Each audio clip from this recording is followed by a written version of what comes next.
How to fix Twitter analytics problem on Android phone. Hello guys, in today's video I'm gonna show you how to fix this problem easy and quick on any Android phone. First open settings and then scroll down until you find here apps and then click apps again, and now just type here Twitter and first go to storage and then clear cache and click force stop here, and now go to data usage and background data, allow this one. You will find it like that, just click allow and then go to draw order over apps, over other apps, yes, and then just disable it. You'll find it like that maybe, and then disable it.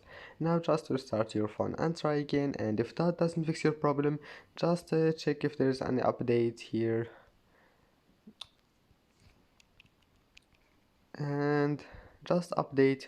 If there is an update here, just update your Twitter, and that's it. Don't forget like and see you in the next video.